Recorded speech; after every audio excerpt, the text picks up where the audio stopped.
La pureté de l'épouse du Christ est un parfum doux. Alors que je priais hier soir, le Seigneur Jésus-Christ m'a donné cette parole. Il a dit, dans ce monde pollué par le mal, avec tant de corruption et de pollution, je m'attends toujours à ce que ma fiancée soit pure, non souillée et non tachée par le monde.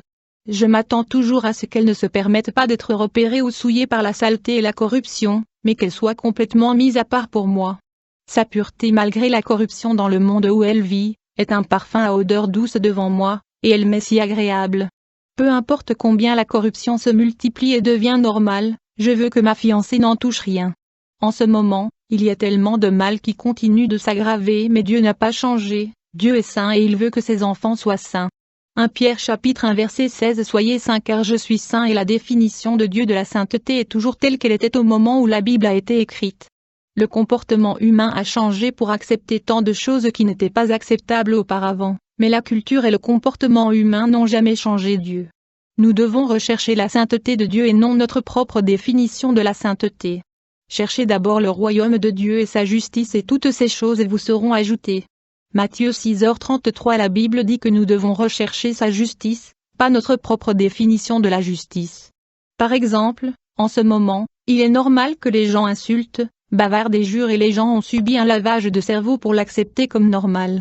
Alors que de telles actions étaient totalement inacceptables il y a quelques années, même parmi les incroyants, de nombreuses personnes peuvent désormais écouter de la musique contenant un langage obscène sans s'en offusquer.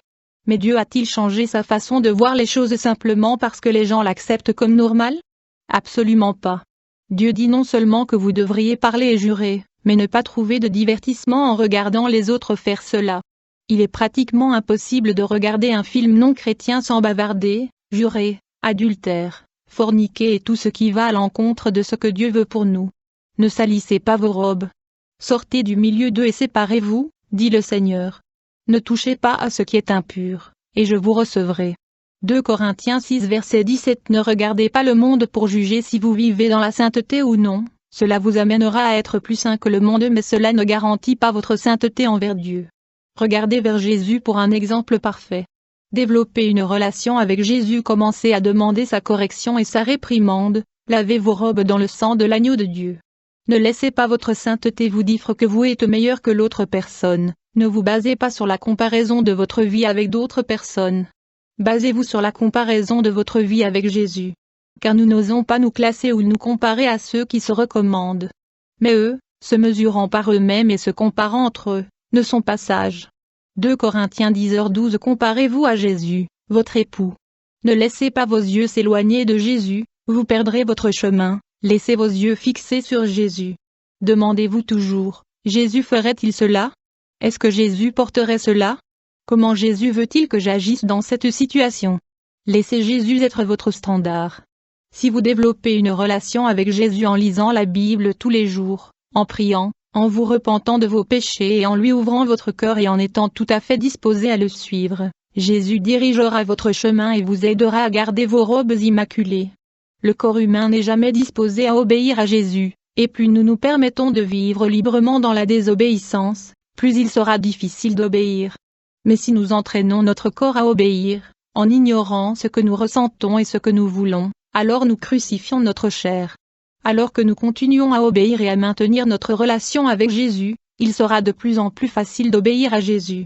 Nous ne pouvons pas simplement prier, mais continuer à vivre dans la désobéissance, ce qui est inacceptable pour Dieu. Il se soucie plus de notre obéissance envers lui que de lui dire de bout des lèvres en disant « Seigneur, Seigneur », et pourtant nous lui refusons notre style de vie en lui désobéissant. Le Seigneur est-il aussi ravi des holocaustes et des sacrifices comme par obéissance à la voix du Seigneur? Voici, obéir vaut mieux que sacrifier, et écouter c'est mieux que la graisse des béliers.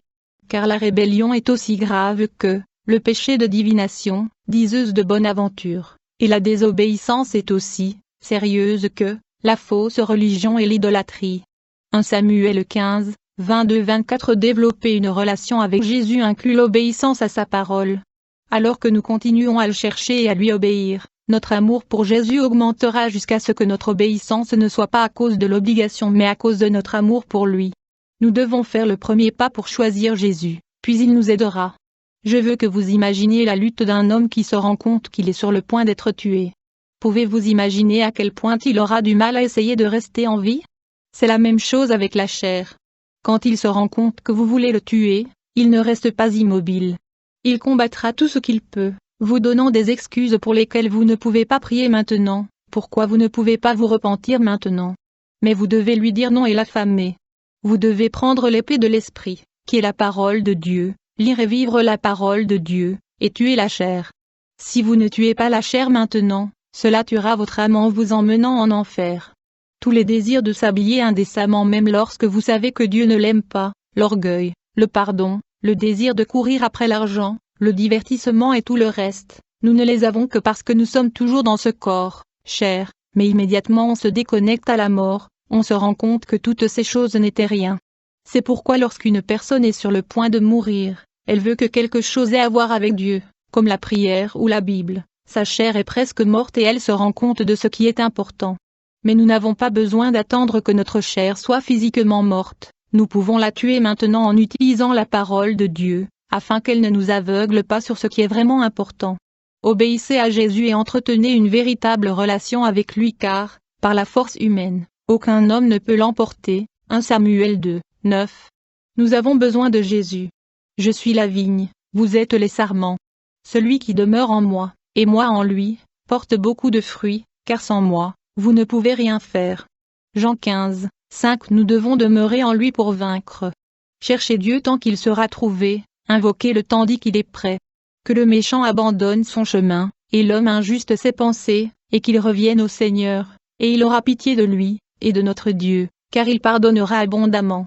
Ésaïe 55, 6-7. Méfiez-vous d'un évangile de contrefaçon et de la contrefaçon. Saint-Esprit, je voyageais dans une ville voisine quand j'ai entendu la voix du Seigneur Jésus et il m'a dit, pourquoi est-ce qu'en un an tant de croisades ont lieu, tant de programmes et de réunions d'églises ont lieu mais les gens qui assistent à ces croisades et les réunions sont toujours celles qui remplissent l'enfer. Pourquoi les gens tombent-ils directement des bancs d'église dans les fosses de l'enfer? Il y avait tellement de tristesse dans la voix du Seigneur quand il a dit cela. Et il m'a dit, je blâme les pasteurs parce qu'ils ne disent pas la vérité à mon peuple.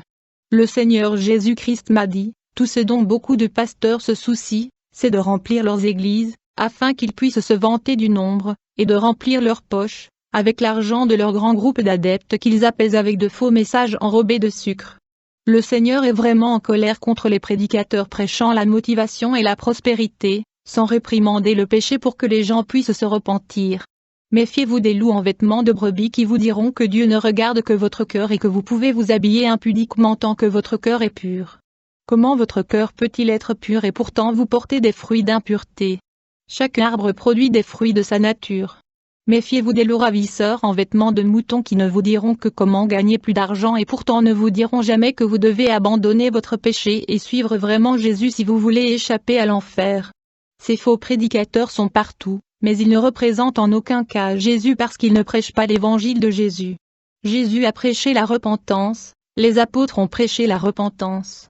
Fuyez tout prédicateur qui ne réprimande pas le péché ni ne vous parle de la sainteté de Dieu et de son jugement. Peu importe à quel point ils peuvent être loin. S'ils ne prêchent pas l'évangile que Jésus a prêché et au lieu de cela prêchent un évangile de réconfort terrestre, ils sont de faux prophètes servant leur propre gain et non pas Jésus. Le vrai Saint-Esprit rendra toujours une personne sainte, mais il y a un esprit séducteur qui prétend généralement être le Saint-Esprit, opérant dans de nombreux faux prophètes destinés à aider à tromper les gens. 1 Jean 4 verset 1. Bien-aimés, ne croyez pas tous les esprits, mais testez les esprits s'ils sont de Dieu, parce que de nombreux faux prophètes sont sortis dans le monde. Utilisez la parole de Dieu pour juger ce qui est vrai et ce qui ne l'est pas. Parfois, les gens admirent certaines personnes qui semblent avoir une certaine onction tout en vivant dans le péché et ils s'en servent pour se convaincre que Dieu est d'accord avec le péché. Certains s'appuient sur une certaine sensation ressentie lorsque certaines personnes prient pour eux, puis commencent à faire face au mode de vie pécheur de ces gens qui pensent que Dieu ne fait pas attention. C'est toute la mission de cet esprit démoniaque contrefait que Satan a envoyé, pour tromper les gens et leur faire croire qu'ils sont sous la puissance du Saint-Esprit tout en étant confortablement dans le péché. Ne vous y trompez pas et ne laissez personne vous tromper.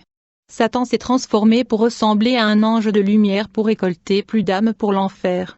L'Esprit de Dieu vous conduira toujours à devenir plus comme Jésus et moins comme le monde. Jésus l'a dit lui-même. Le Saint-Esprit vous rendra toujours plus obéissant à la parole de Dieu, C'est ainsi que vous saurez que c'est le Saint-Esprit. Jean 16h13. Cependant, quand lui, l'Esprit de vérité, sera venu, il vous guidera dans toute la vérité, car il ne parlera pas de sa propre autorité, mais tout ce qu'il entendra, il le dira, et il vous dira des choses à venir. Fuyez les messages enrobés de sucre qui vous réconfortent sur le chemin de l'enfer. Beaucoup ont perverti l'évangile de Jésus-Christ pour répondre aux besoins des gens, mais cela ne fait que récolter plus d'âmes pour Satan parce que Dieu n'a pas changé, il est toujours saint. Fuyez ces prédicateurs. Lisez la Bible par vous-même et ne laissez personne vous tromper. Nous n'avons pas besoin d'amener le monde dans l'Église pour gagner des pécheurs.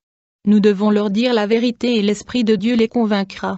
Prêcher un faux évangile enrobé de sucre entraînera sans aucun doute un grand nombre d'adeptes, mais tous se dirigeront vers l'enfer. Jésus souffre de la perte de ses brebis trompées par de faux prophètes. Il m'a dit, tous les prédicateurs de l'évangile de la prospérité vont en enfer à moins qu'ils ne se repentent, parce qu'ils ont emmené tant de gens en enfer. Car vous tolérez volontiers quiconque vient à vous et prêche un Jésus différent, pas celui que nous avons prêché, et vous acceptez un esprit et un évangile complètement différents de l'esprit et de l'évangile que vous avez reçu de nous. 2 Corinthiens 11, 4. Jésus a prêché le repentance du péché et la haine des choses du monde. Qui est ce Jésus dont beaucoup de prédicateurs prêchent, qui est d'accord avec les gens qui continuent dans leur péché tant qu'ils le professent avec leurs lèvres? Attention, ce n'est pas le Jésus qui est mort pour vous, c'est un faux Jésus qui n'a pas de paradis pour vous emmener après votre mort si vous le suivez, seulement l'enfer. Mais même si nous, ou un ange du ciel, vous prêchons un autre évangile que ce que nous vous avons prêché, qu'il soit maudit. Galates 1, 8. Tout évangile différent de ce que Jésus et ses apôtres ont enseigné est un évangile maudit et, malheureusement, tous ceux qui le suivent continuent de tomber en enfer jour et nuit.